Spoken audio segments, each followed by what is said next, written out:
ಕನ್ನಡ ಕವಿಗಳ ವಸ್ತು, ತಂತ್ರ ಮತ್ತು ಭಾಷಾ ಪ್ರಜ್ಞೆ.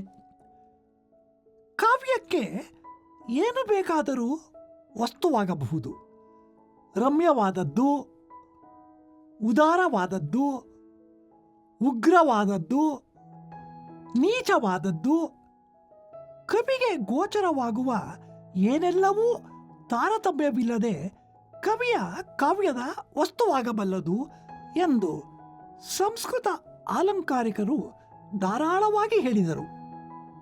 ಆದರೆ ಕವಿಗಳು ಮಾತ್ರ ತಮ್ಮ ಕಾವ್ಯಕ್ಕೆ ವಸ್ತುಗಳನ್ನು ಆರಿಸಿಕೊಳ್ಳುವುದರಲ್ಲಿ ತಮ್ಮದೇ ಆದ ಪಕ್ಷಪಾತಗಳನ್ನು ಪ್ರಕಟಿಸಿದ್ದಾರೆ.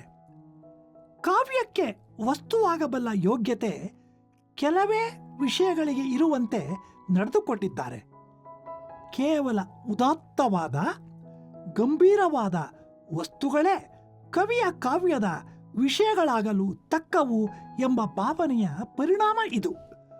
ಈ ಭಾವನೆಗೆ ಈ ದೇಶದ ಧಾರ್ಮಿಕ, ನೈತಿಕ ದೃಷ್ಟಿಗಳೇ ಕಾರಣವೆಂದು ಬೇರೆಯಾಗಿ ಹೇಳಬೇಕಾಗಿಲ್ಲ.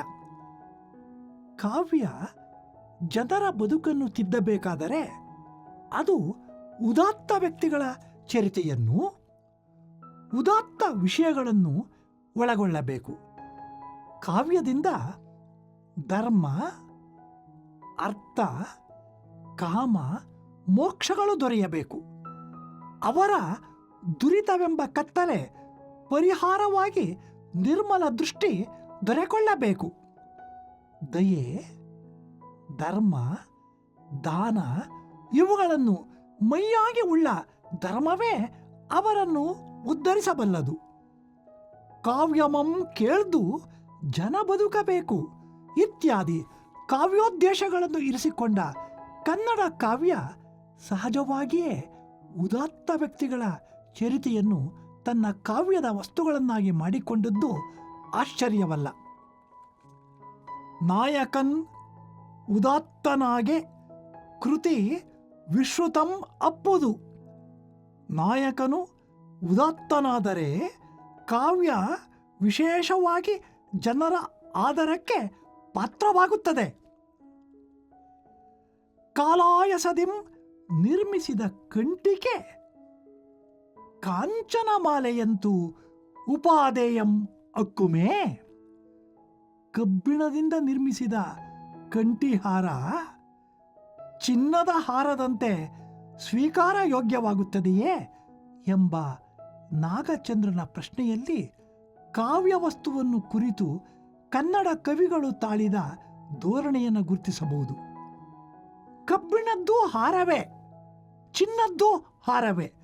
ಇವೆರಡರಲ್ಲಿ ಉಪಾದೇಯವಾದದ್ದು ಚಿನ್ನದ ಹಾರವೇ. ಆದುದರಿಂದ ಉದಾತ್ತ ವ್ಯಕ್ತಿಗಳನ್ನಲ್ಲದೆ ಬೇರೆಯವರನ್ನು ಕುರಿತು ಬರೆದ ಕಾವ್ಯ ಕಾವ್ಯವಾದೀತೆ ಎಂಬುದು ಅವನ ಪ್ರಶ್ನೆ.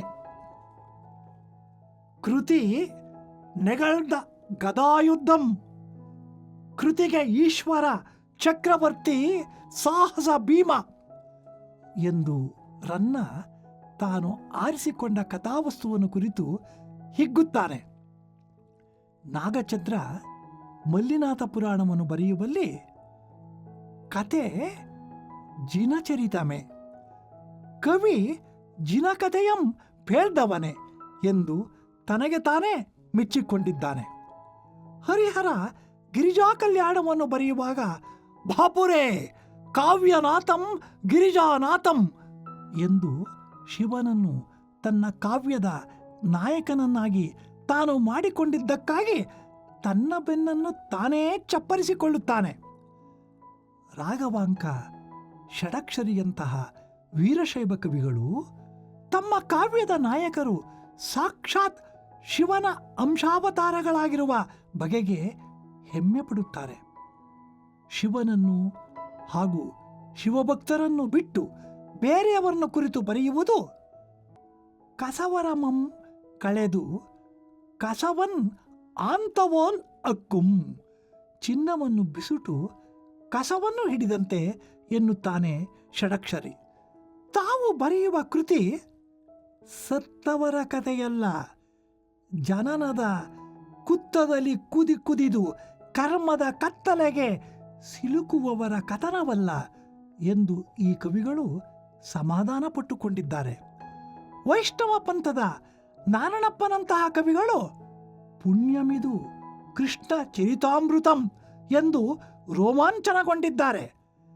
ತಮ್ಮ ಕಾವ್ಯದಿಂದ ವೇದ ಪಾರಾಯಣದ ಫಲ, ಗಂಗಾದಿ ತೀರ್ಥಸ್ಥಾನ ಫಲ ಲಭಿಸುವುದೆಂದು ಓದುಗರಿಗೆ ಆಶ್ವಾಸನೆ ಕೊಡುತ್ತಾರೆ. 20ನೆಯ ಶತಮಾನದ ಕವಿ ಮುದ್ದಣನು ಮನೋರಮೆಯನ್ನು ಕುರಿತು ಯಾವ ಕಥೆಯನ್ನು ಹೇಳಲಿ ಎನ್ನುತ್ತಾ ಆವ ನಲ್ಗತೆಯಂ ಪೇಳ್ವೆಂ ಏಂ ಭೋಜಪ್ರಬಂಧಂ ವಿಕ್ರಮ ವಿಜಯಂ ಮಹಾವೀರ ಚರಿತಂ ಎಂದು ಪ್ರಶ್ನಿಸಿದಾಗ ಆಕೆ ಇಸ್ಸೆ ಇವರೊಳ್ ಎನಗೆ ಅಳ್ಕರಿಲ್ಲಂ ಎಂದು ಸಿದ್ಧ ಪ್ರಸಿದ್ಧ ಕಾವ್ಯ ವಸ್ತುಗಳನ್ನು ಕುರಿತು ಮೂಗು ಮುರಿಯುತ್ತಾಳೆ. ಈ ಬಗೆಯ ಪ್ರತಿಕ್ರಿಯೆ ಓದುಗರಿಂದ ಬರುವ ತನಕ ಇಡೀ ಕನ್ನಡ ಸಾಹಿತ್ಯ ಇಂತಹ ಉದಾತ್ತ ವ್ಯಕ್ತಿ ಚಾರಿತ್ರ್ಯಗಳನ್ನು ಕುರಿತು ಹಾಡಿದ್ದನ್ನೇ ಹಾಡಿದೆ. ವಸ್ತುಗಳನ್ನು ಕುರಿತು ಕನ್ನಡ ಕವಿಗಳ ನಿಲುವು ಹೀಗಾದದ್ದಕ್ಕೆ ಕಾರಣಗಳನ್ನು ಉದ್ದಕ್ಕೂ ಪ್ರಸ್ತಾಪಿಸುತ್ತಲೇ ಬಂದಿದ್ದೇವೆ.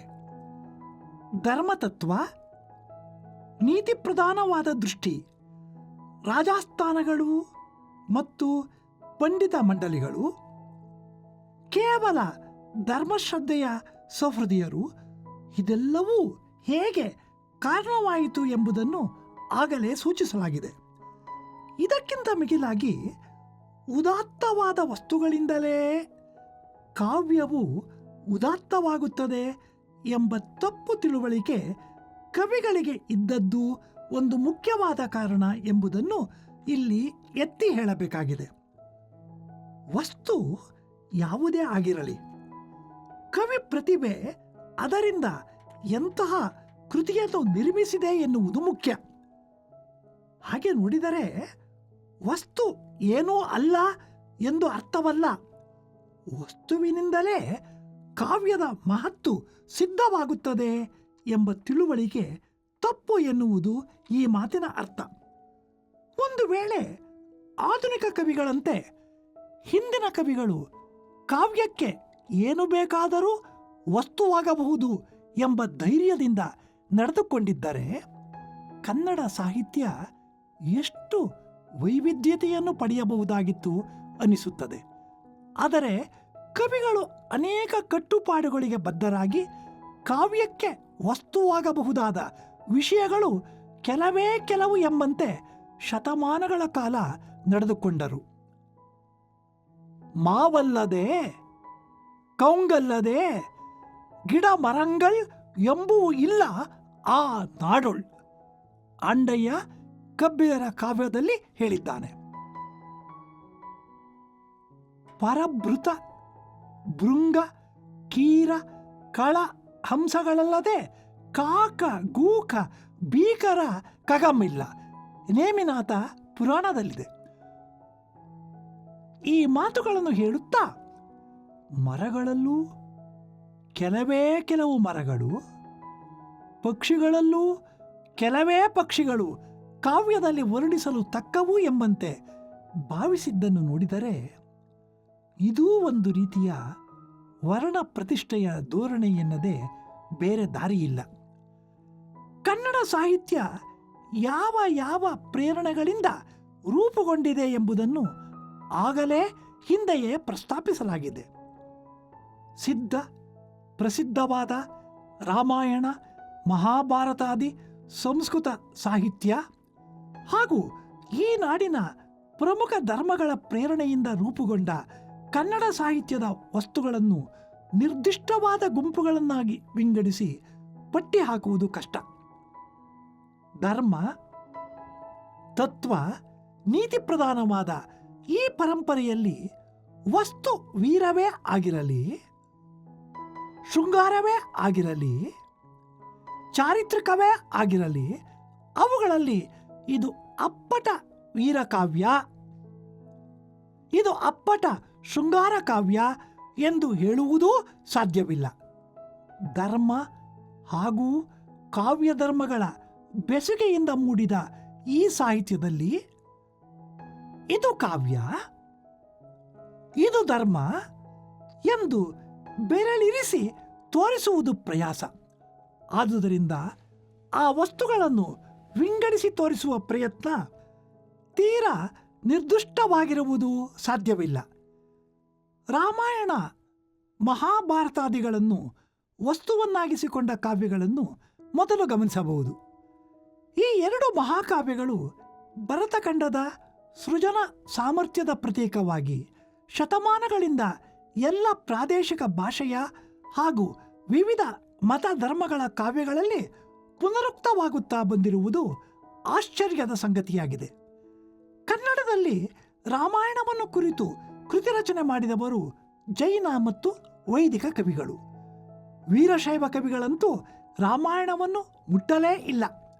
ಸುಮಾರು 1470ರಲ್ಲಿದ್ದ ಬತ್ತಲೇಶ್ವರನೆಂಬ ವೀರಶೈವ ಕವಿಯೊಬ್ಬ ವೈದಿಕ ಗ್ರಂಥವನ್ನು ಬರೆದಿರುವುದು ಆಶ್ಚರ್ಯದ ಹಾಗೂ ಸಂತೋಷದ ಸಂಗತಿಯಾಗಿದೆ ಎನ್ನುತ್ತಾರೆ ತಾಸು ಶಾಮರಾಯರು. ಮಹಾಭಾರತ ಮುಖ್ಯವಾಗಿ ಜೈನ ಹಾಗೂ ವೈದಿಕ ಕವಿಗಳಿಂದ ರಚಿತವಾದರೂ ವೀರಶೈವ ಕವಿಗಳು ಮಹಾಭಾರತದಲ್ಲಿ ಶಿವನ ಮಹಿಮೆಗೆ ಸಂಬಂಧಪಟ್ಟ ಭಾಗವಾದ ಕಿರಾತಾರ್ಜುನ ಪ್ರಸಂಗವನ್ನು ಕುರಿತು ಕಾವ್ಯ ಬರೆದರು. ವೈದಿಕ ಪ್ರವೃತ್ತಿಯ ವಿರುದ್ಧವಾಗಿ ಬಂಡೆದ್ದ ವೀರಶೈವ ಕವಿಗಳಿಗೆ ಅವು ವೈದಿಕ ಕಾವ್ಯಗಳಂತೆ ಕಂಡಿರಬೇಕು. ವೀರಶೈವದಂತೆ ಜೈನ ಧರ್ಮವು ವೈದಿಕ ಧರ್ಮದ ವಿರುದ್ಧವಾಗಿ ಬಂಡೆದ್ದರೂ ರಾಮಾಯಣ ಮಹಾಭಾರತಗಳಂಥ ಜನಪ್ರಿಯವಾದ ಕಾವ್ಯಗಳನ್ನು ತಮ್ಮ ಕಾವ್ಯದ ವಸ್ತುಗಳನ್ನಾಗಿ ಮಾಡಿಕೊಳ್ಳದಿರುವುದು ತುಂಬ ನಷ್ಟದ ಸಂಗತಿ ಎಂಬುದನ್ನು ಮನಗಂಡಂತೆ ಕಾಣುತ್ತದೆ. ಅಷ್ಟೇ ಅಲ್ಲ, ಈ ಎರಡೂ ಮಹಾಕಾವ್ಯದ ವಸ್ತುಗಳನ್ನು ಅವು ಮೂಲದಲ್ಲಿರುವಂತೆಯೇ ಒಪ್ಪಿಕೊಳ್ಳದೆ ಅವುಗಳನ್ನು ಸಾಕಷ್ಟು ತಮ್ಮ ಧಾರ್ಮಿಕ ಉದ್ದೇಶಕ್ಕೆ ಒಗ್ಗುವಂತೆ ಮಾರ್ಪಡಿಸಿ ಅಥವಾ ಕೆಲವು ವೇಳೆ ರೂಪುಗೆಡಿಸಿ ಜೈನ ರಾಮಾಯಣ ಹಾಗೂ ಜೈನ ಭಾರತ ಪರಂಪರೆಯೊಂದನ್ನು ರೂಢಿಸಿದ್ದಾರೆ. ಈ ರಾಮಾಯಣಗಳ ಪ್ರಕಾರ ರಾವಣನು ರಾಕ್ಷಸನಲ್ಲ, ಅವನು ಸುಪ್ರಸಿದ್ಧವಾದ ವಂಶದವನು. ಸುಗ್ರೀವ ಹನುಮಾದಿಗಳು ವಾನರರಲ್ಲ, ಕಪಿಧ್ವಜರು. ಇವರು ಜೈನ ಧರ್ಮದವರು ಮಾತ್ರವಲ್ಲ, ರಾವಣನ ನೆಂಟರೂ ಹೌದು. ಆಂಜನೇಯ ಬ್ರಹ್ಮಚಾರಿ ಅಲ್ಲ, ಶ್ರೀರಾಮನು ಏಕಪತ್ನಿ ವ್ರತಸ್ಥನೇನಲ್ಲ. ರಾವಣನು ಸೀತೆಗೆ ಆಸೆ ಪಟ್ಟದ್ದು ಆಕಸ್ಮಿಕವೇ ಹೊರತು ಉದ್ದೇಶಪೂರ್ವಕವಾಗಿ ಅಲ್ಲ.